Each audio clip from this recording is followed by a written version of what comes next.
السلام عليكم ورحمة الله تعالى وبركاته. مرحبا بكم مع وصفات ام فيصل. كنتمنى تكونوا بخير وعلى خير وانتم كتشاهدوا هذا الفيديو.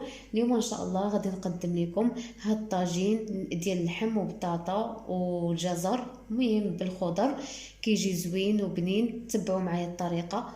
وفي هاد الطاجين كنحتاجوا اللحم. عندي هنا اللحم بقري. اللحم كيبقى على حسب الرغبة وعلى حسب عدد الافراد العائلة. عندي هنا واحد جوج البصلات كبار مشنفين كما كتشوفوا معايا، ولا كيديروا 3 صغار.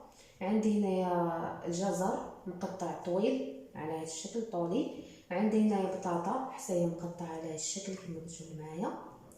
وعندي هنايا بالنسبه هنا عندي الفول، شويه الفول.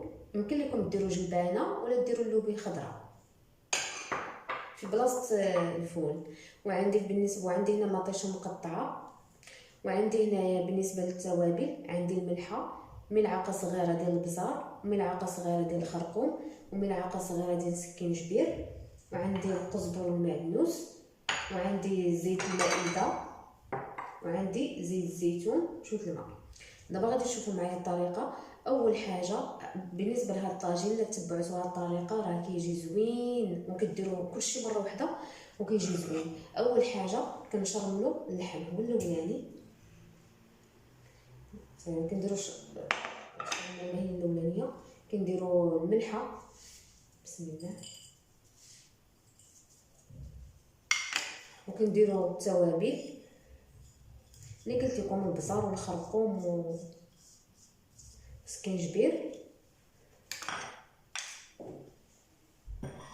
وهاد التوابل كنديروا معاهم شويه الماء باش كنشرملوا اللحم.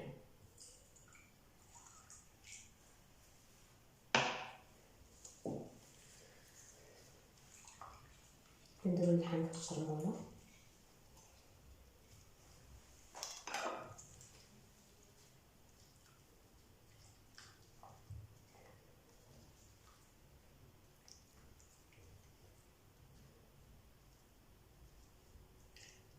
واللي بغى يدير داك الزعفران الملون يديروه، لكن هذاك راه ماشي صحي. من الاحسن الخرقوم، هي اللي كيبغي اللون الصفر في الطاجين.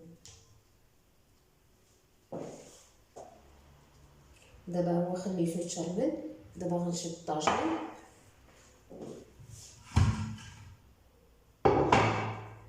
بسم الله.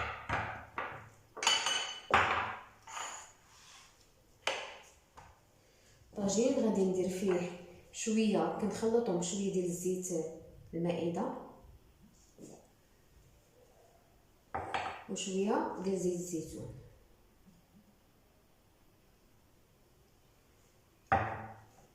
وكندير البصله هي الاولانيه في الطاجين. البصله الا درتو بحال هكا نيفات بها كان هي لتحت راه كتجي معاسله، كتجي زوينه الطاجين.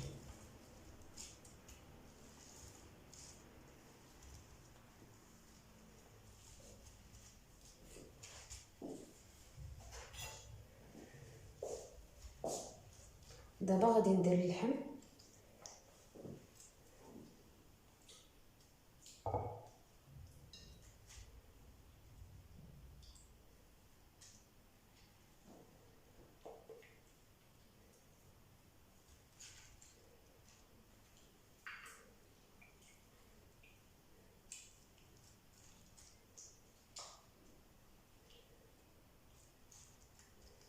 غنخلي هاد الشرموله راه باقي غادي نضيفها فوق الخضر.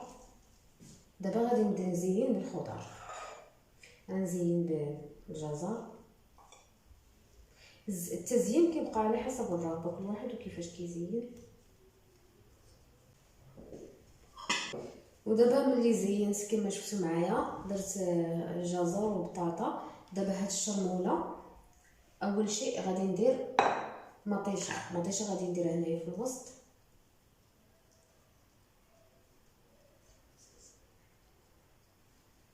وغادي ندير من فوق منها الفول. يمكن لكم ديروا جلبانه حتى هي كتجي زوينه، ولا ديروا اللوبيا الخضراء. هذا ايباو غنخليه الفوق،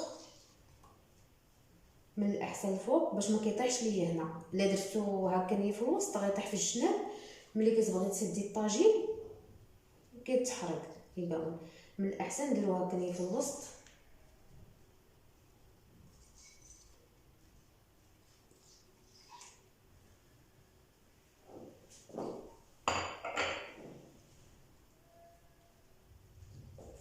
وغادي ندير زبر المعدنوس شويه من فوق،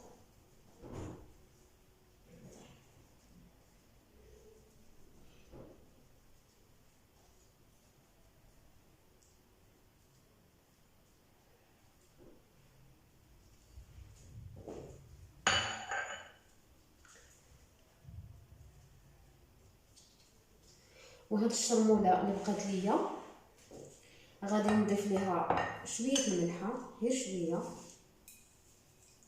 وغادي نضيف ليها شويه ديال السكينجبير وشويه ديال الخرقوم وشويه البزار، غير شويه ما تكثروش. وغادي نخلط هاد الشرموله مزيان.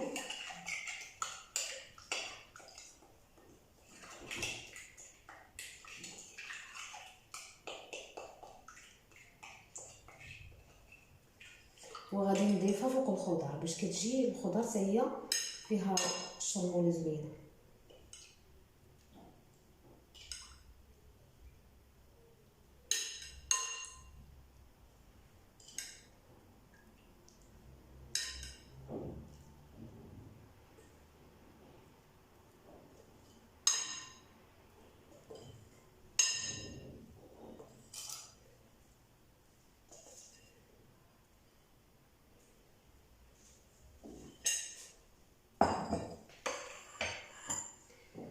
صافي، وغادي نغطيو على الطاجين ديالنا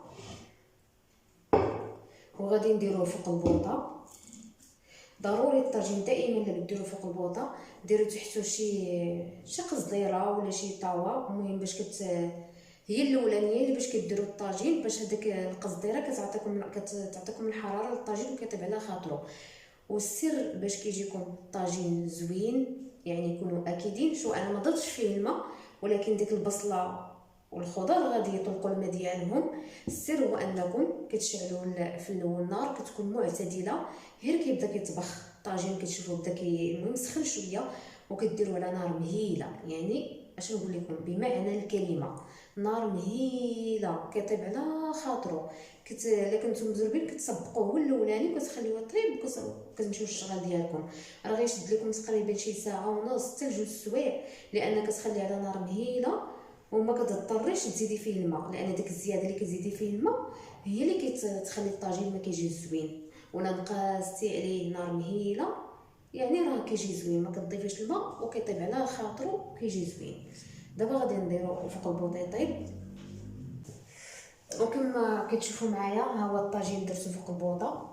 دابا راني دايره نار معتدله غير كيبدا يطبخ وغادي نبوسي عليه. وهذا هو الشكل النهائي ديال الطاجين كما كتشوفوا معايا كيجي زوين.